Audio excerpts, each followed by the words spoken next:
भैया रे दया, करुणा और कृपा मानवीय संवेदनाओं के तीन भाव। विचार, दया, करुणा और कृपा लोक में अनुभव होते हैं। यह तीनों ही मानवता के संपोषक श्रेष्ठ सद्गुण हैं। मतलब ये तीनों शब्द मनुष्य की संवेदनशीलता के क्रमिक विकास को मुखरित करते हैं। हृदय में दया का प्रादुर्भाव तब होता है जब हम किसी ऐसे व्यक्ति को देखते हैं जो विपन्न, असमर्थ या कष्ट में है, तो द्रवित होकर उसकी सहायता करने का जो भाव आता है वह दया है। यह परोपकार की प्रथम सीढ़ी है जो व्यक्ति को परहित की ओर अग्रसर करती है।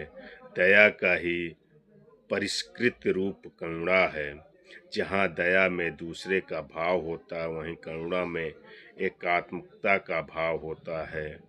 करुणा का अर्थ है सामने वाले के दुख को इस तरह अनुभव करना जैसे वह स्वयं का ही दुख हो। करुणा केवल भाव तक सीमित नहीं रहती, बल्कि वह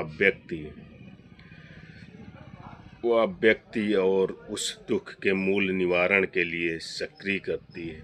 दया क्षणिक हो सकती है, किंतु करुणा एक अस्थायी मानसिक अवस्था है जो प्राणी मात्र के प्रति कल्याण की भावना रखती है। कृपा इन दोनों में ऊर्ध्वगामी है। जब कोई समर्थ पुरुष किसी दीन दुखी को देखकर सहज हो उसके कल्याण को सुनिश्चित करता है, तो उसका यह पवित्र भाव ही कृपा कहलाती है।